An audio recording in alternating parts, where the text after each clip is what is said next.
Well, Andy, good evening. Thank you for joining us again tonight. I Appreciate know this. it takes quite a bit of time out of your schedule, but for what we're doing for our young farmers in this area, I think it's really helping out. It's worth it. Anything I could do for you guys, I'd love to do it. So Appreciate that. Why don't you go ahead and introduce yourself real quick so people get to know you a little bit better. my name's Andy Junkin, and I basically work with stubborn farmers. Do you fix stubborn, or what do you do when you mean stubborn? Basically, the last decade, I've been working. I help stubborn farmers work better together.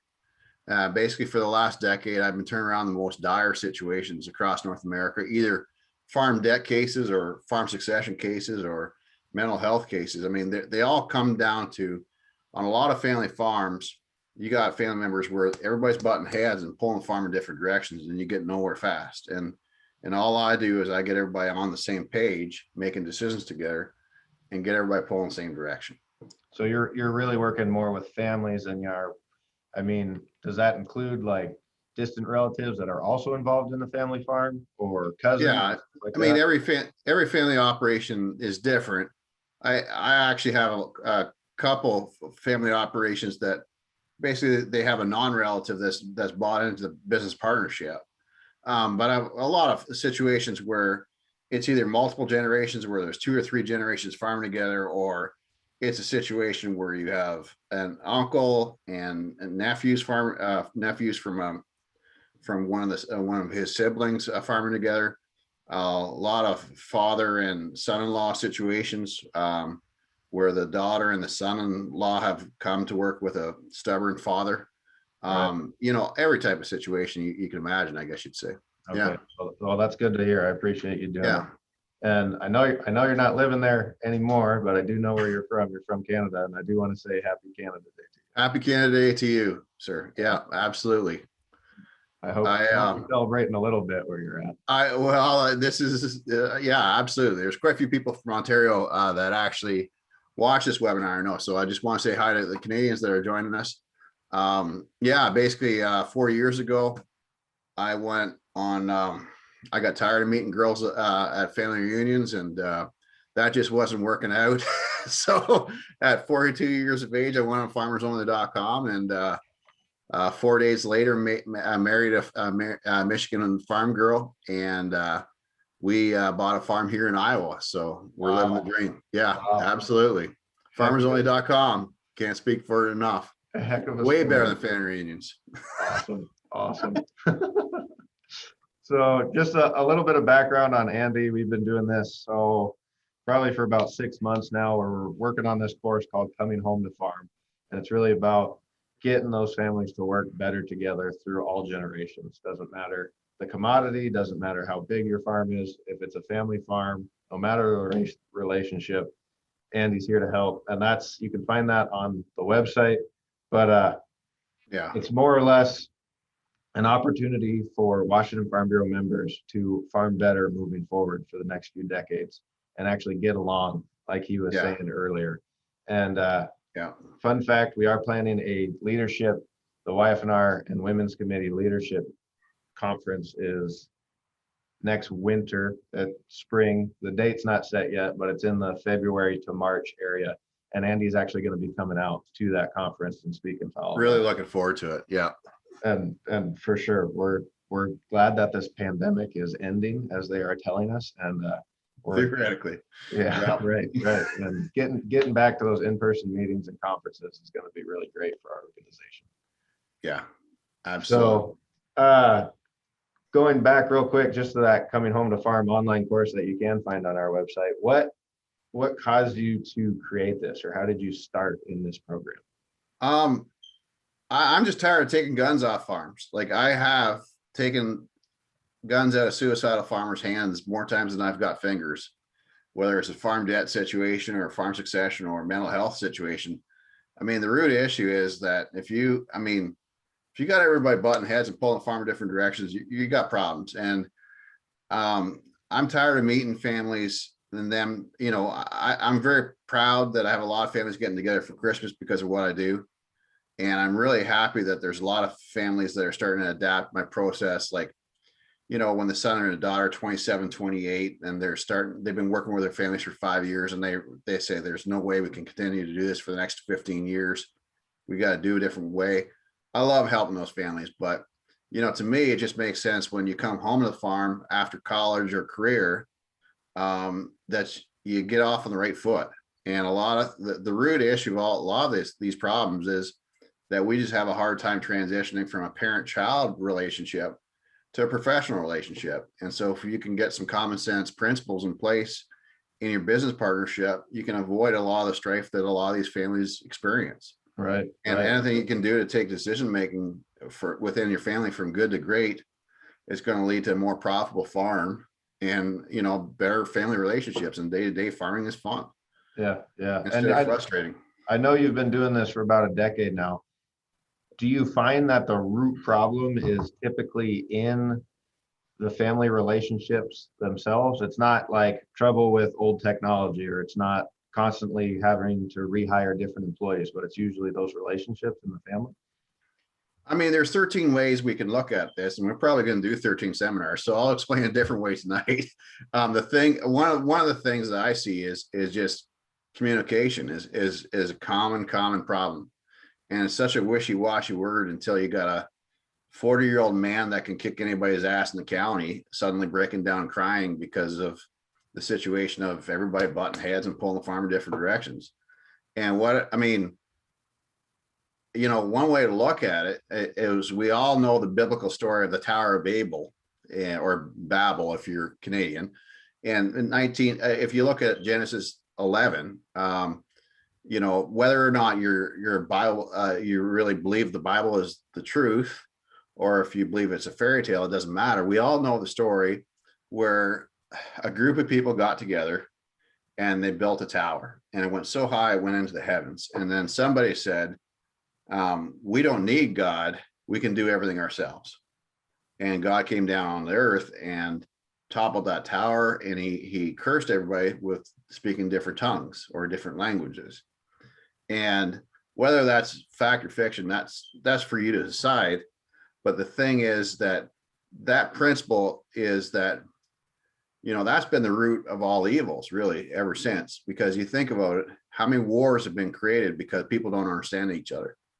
And it's not just like nuclear warfare that this affects the family farm.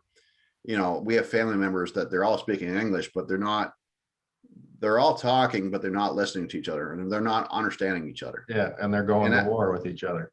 Yeah. And everybody's just pulling different. I mean, everybody has good intentions. There is not a farm that I've been on in the last 15 years or whatever I've been doing this for. It's been close to 15 years now. That everybody doesn't have good intentions. The root issue is that we just misunderstand each other. Right. And we got to get a common language. Mm-hmm. And that's what we should talk about more tonight, is how do you get a common language? How do you get everybody speaking the same concepts? Right. So how do you relate that to our modern farming fold that we have right now, our modern farming economy, what's going on, international, everything, trade? It all affects the family farm that's at home. It all comes home to the dinner table. Yeah, it doesn't really matter what type of farm you have or what type of commodity. Getting everybody to speak the same language is critical.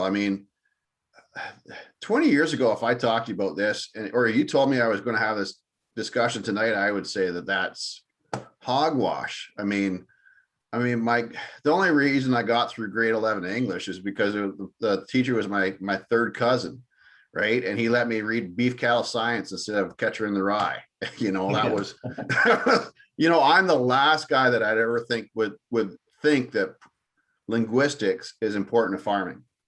But there's something called NeuroLinguistic programming. There's this guy named Tony Robbins. Everybody's probably heard of him. He made that popular. Now, most of what Tony Robbins has to say and do, I don't necessarily agree with, but neurolinguistics is basically, neuro means what's going on in your mind, linguistics, what's going out of your mouth, and then programming is basically actions. And so the concept is whatever you say reflects what you're thinking and also what you actually do eventually. Right. And if I walk onto, if I don't need to see a farm's balance sheet or their cash flow.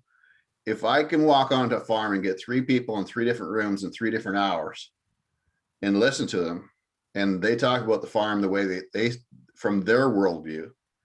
If you got 3 people, everybody always has common sayings, things that they say over and over and over. Well, that reflects what you're thinking, right? And that reflects what you're actually doing. And if you got a family that's speaking the same language with common phrases that are positive, you're going to have a farm with a positive cash flow. But if you have a family where they're not speaking the same language at all, which reflects that they have different goals and different ways of going about things. Right.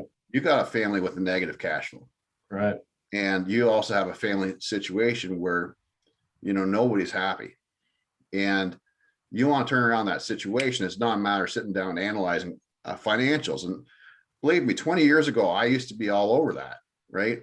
But if you want to turn around a farm, and I don't want to get into too much details, but this is what I've done a lot is, like for instance, last 2 years ago, I took a farm from $17 million. They had no bank financing, and we turned around within a year, right? They called me the day that they lost the financing between several cousins. Right. We turned that around because we got everybody speaking the same language.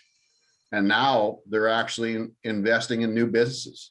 Right. Completely different, because we got everybody from button heads and pull the farm in different directions to getting everybody making decisions together because they're speaking the same language, and they're all pulling towards the same goals. Yeah. And when they're listening to each other talk, then I assume the purpose of the neuro-linguistic thing that you mentioned with Robbins and everything, whether farmers like it or not, they start to get the same mindset too. So then does it become more natural that everybody's on the same page? Yeah, I really think that you got to get a couple common principles, and it's got to be language that can't be consultantese. It's got to be language that you'd actually use when you're in the middle of an argument in the shop. And it could turn around a farm just like that. Right. It's unbelievable. Do you have an example of this, or an example? Yeah, I could give you. This is what I've done for 10 years, so I could give you hundreds of examples. But one farm that we're really seeing this work for the first time. This is about 8 years ago. There's a guy called me up. It was 10:30 at night. I had spoken at a conference a couple of years before that, and he had heard me speak. And so he calls me up, and he was drunk. It was pretty obvious. And he had a very large operation, and he chit-chatted and then basically went straight to it. He says, I got to make a difficult decision as to whether to fire my hired man, who's been my right-hand man for 13 years and is worth his weight in gold, or to fire my son, who's been with me for less than 2 years, and the kid's just simply not working out. And so I flew out there. He was in the Southwest. This is a real farm. I don't want to get too much detail, but this is a real deal. And the thing is that they had a hatchery business. They also had several other farming entities. And basically it started off, it started off as a sideline and turned into, they were doing 2 million birds, selling to hatcheries, not to hatcheries, to backyard chicken farmers. Okay. Right. And basically it had grown significantly. And the son never had expressed an interest in farming. He went to Ivy League college. They expected that he would be off to Wall Street.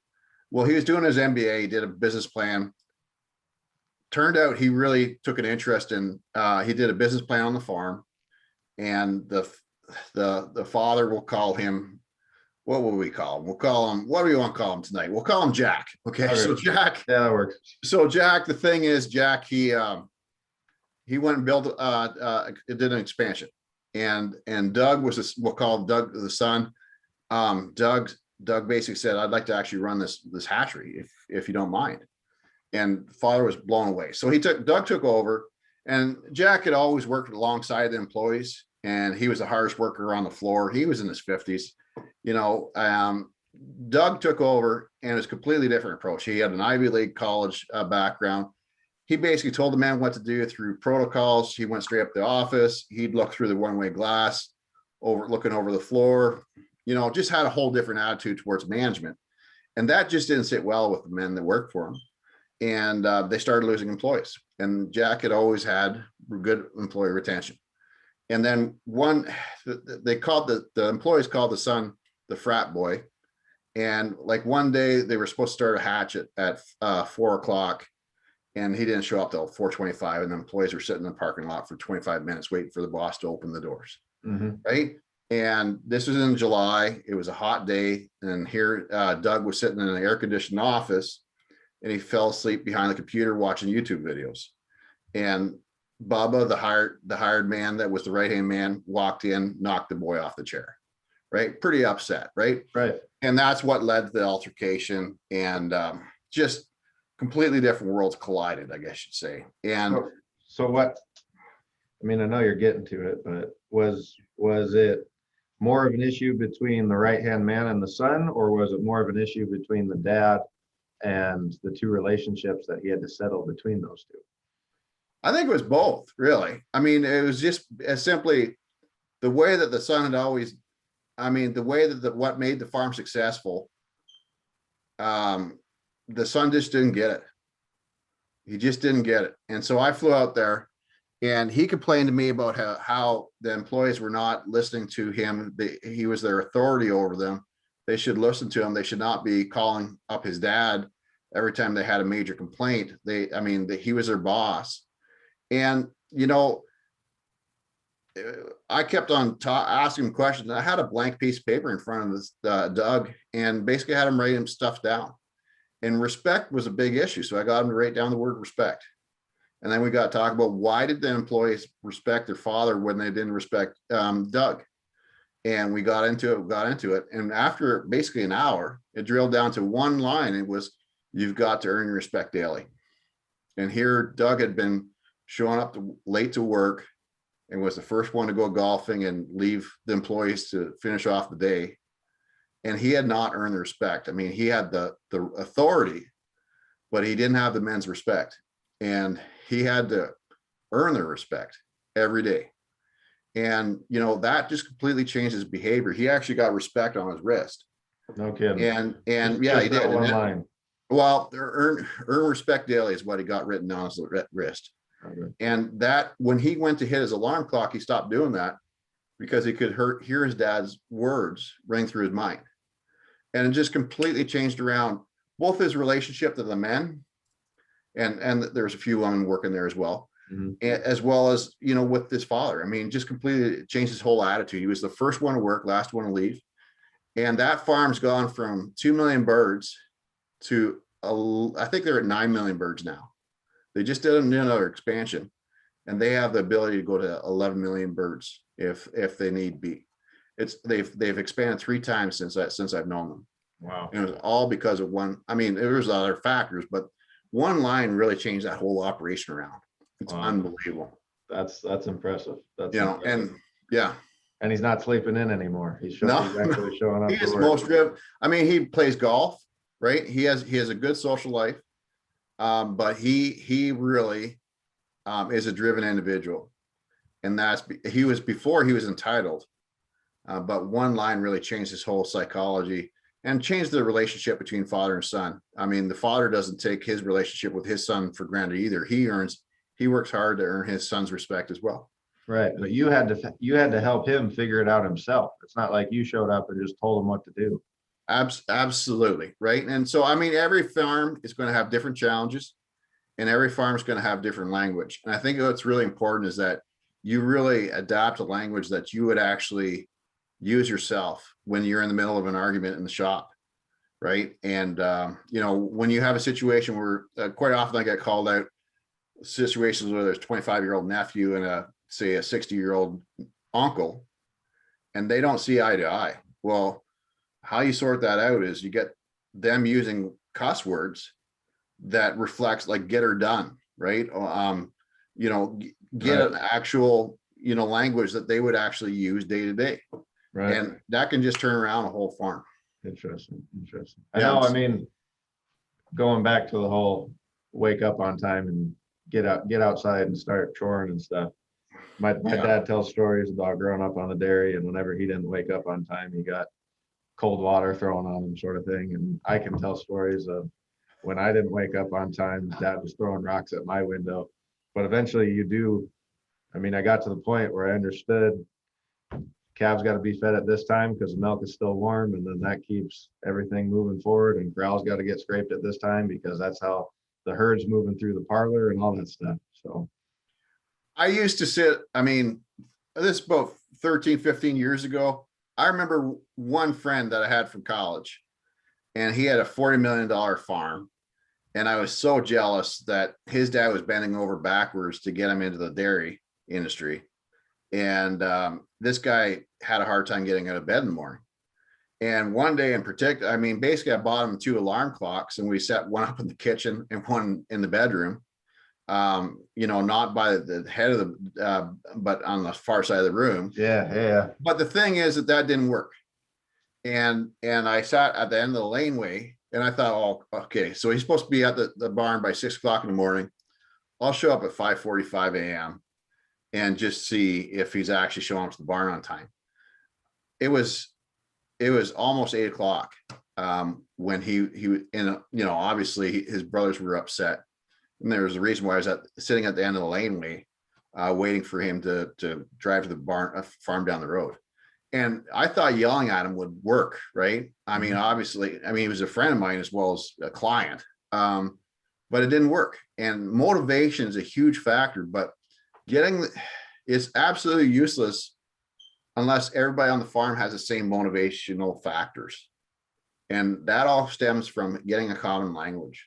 Right. If you don't have everybody speaking the same language, everybody's got good intent on a farm. Right. It's just that we're working towards different goals. We have different philosophies of doing things. There's many ways to skin a cat, right? There's many ways to farm. But what's important is that you come to an agreement as a family as to how you farm. And that starts with the language.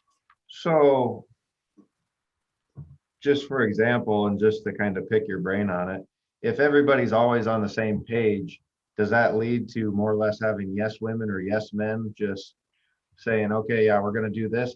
Can the farm still progress like that? Well, that's a real concern. Because we all know of families where they speak the same language and they don't think outside the box. And what I think is really important is that you've got to identify like 3 to 5 things that the next generation may not understand what made the farm successful. Like, you got to earn respect daily, right? You've got to identify what are the weaknesses of the next generation that they've got to understand that this is what made our farm successful. Like being frugal, or having accountability, or being, having discipline, or making sacrifice. I mean, you name it. For every farm, there's going to be the successor might not understand what made the farm successful. But there's also, you've got to identify 5 things that got to change, or 3 to 5 things that got to change to take the farm from good to great, right? To take it to the next level. The farm might be great today, might be very successful, but if you continue it to be operating just as it is, 20 years from now, it's going to be out of date, right? It's not going to be viable, right? So understand where you came from, but don't let that dictate where you're going in the future. You got to have, like, I'll give you an example. Like actually in this case, what made the farm successful was actually what was causing it to fail. There was a farm in Ontario, and it was a $40 million dairy operation, and they had a lot of employees. Okay. And OPA came over in 1947, I think, and he had $400 in the shoe when he came, and he worked his butt off. He was frugal, and basically he built a farm that was now worth $40 million. And the thing was that he had a grandson, we'll call it a grandson, Carl. That wasn't his name, but the thing is, Carl and his grandpa were best of friends, but they were working together, and Carl was in his 30s by this time, and they were having a real hard time working together. And that's because they had different operating philosophies.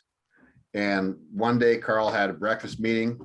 He was late getting the guys going. OPA went out, got the guys tearing apart a shed.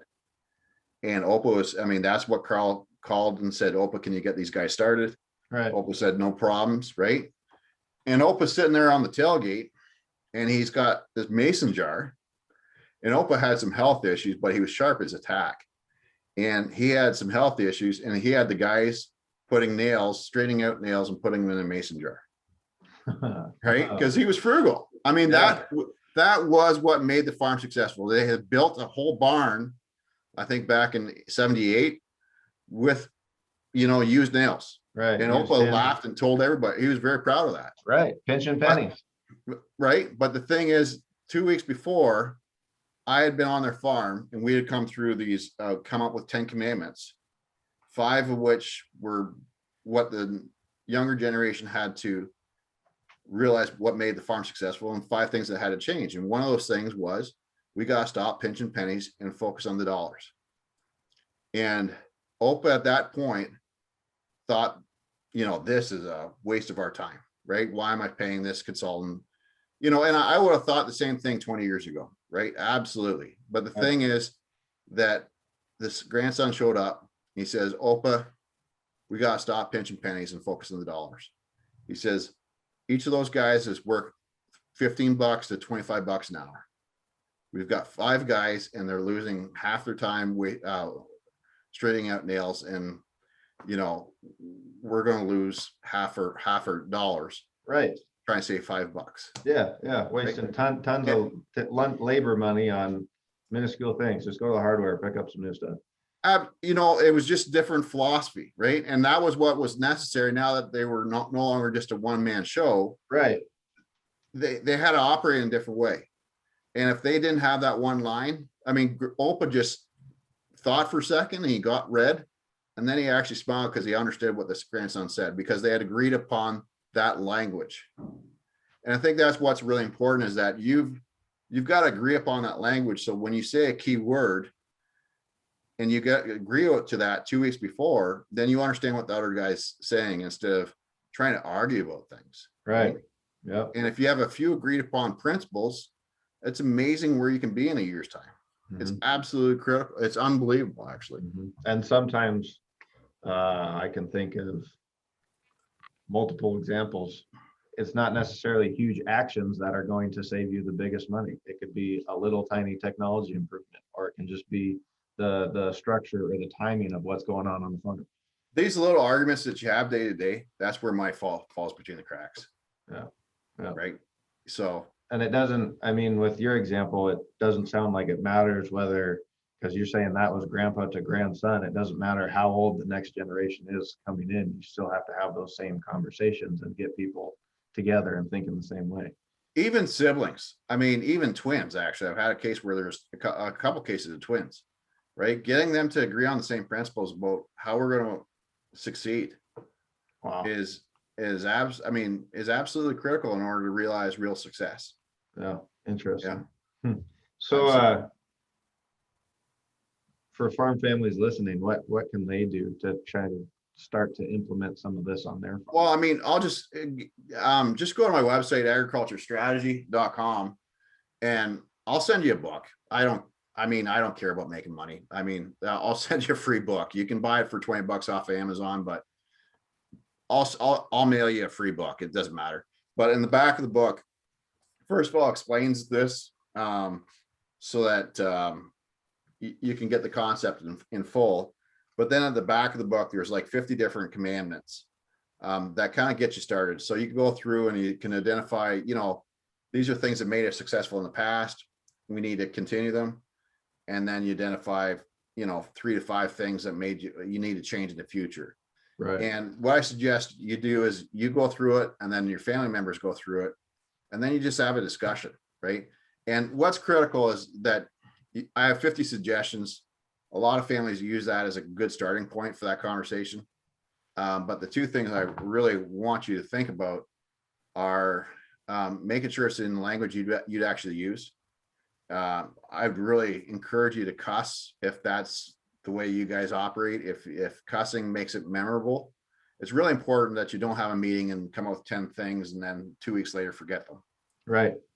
You got to have something that you remember.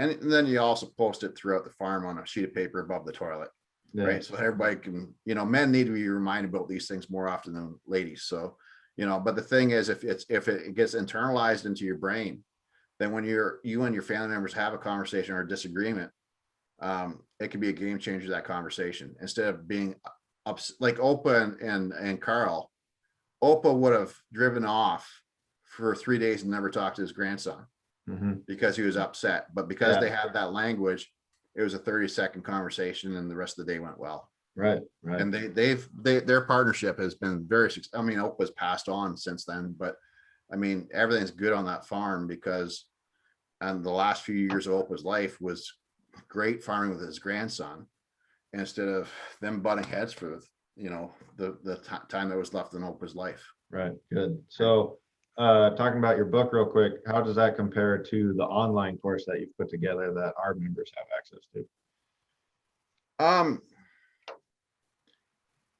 I just think the online course is 10 times better. I mean, first of all, most farmers I know of, they retain knowledge. The online course is basically like a podcast. So you can listen to it when you're doing chores in the morning. And it basically, it asks you a question. It's basically a 10, 20-minute video that you can put in your shirt pocket. I mean, the podcast you put in your shirt pocket. It's a video, but you don't need to look at my ugly face. The thing is, you can just listen to it while you work.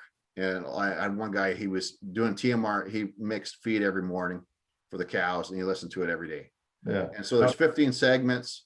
And at the end of each segment, there's one thought-provoking question, right? So I might ask you, what's one commandment that would change how you and your partners work together? Would be a good example. After talking about tonight, we talked about you got to earn your respect daily. I'd be asking you, what would be one commandment that would work for your farm that would really change how you work with one partner, right? And so that's the course is basically 15 modules like that. And after that you go through that course, I'll sit down with you one-on-one, and we can talk about what you liked about the course, what you're having challenges with in your operation, and how we can apply this material to your actual situation. And then if your family members take the course as well, I'll sit down with your family and we can talk about the next 3 years and how do we have some principles. So instead of butting heads, we get everybody on the same page and everybody pulling the same direction. Right. And it could be a real game changer for a lot of operations. Good. That's good to hear. Yeah. That's about all the time we have. I am going to check Facebook real quick, make sure what we got coming in for comments and whatnot. So, but it looks pretty good. We really do appreciate your time this evening. We appreciate your time every month, but we're trying to keep it around about a half hour or so. I mean, farmers always got something to do. Absolutely. And I'm just looking forward to come up to Washington and speak. And I think rather than, I really appreciate you spending the time with me, Caleb, here. I mean, if folks can understand what I'm about, then when I come up to Washington, we can all have a really good, I mean, you can hear me speak, but more importantly, I'm looking forward to talking to everybody at the actual event. Yeah. Right. And we can have some really good conversations. So I mean, we did a discount 80% off for this course for 2021. And the reason why is that I want to have 100 farms go through this program up in Washington State before I show up. Right. And so that we can fundamentally change how farming goes in Washington State for the next 10 years. You know, if for the next 10 years, if we have young farmers coming home to the farm, instead of them butting heads for the next 10 years and half them exiting the industry, if we can have everybody pull in the same direction on the family farm, I really think we could change agriculture in Washington State.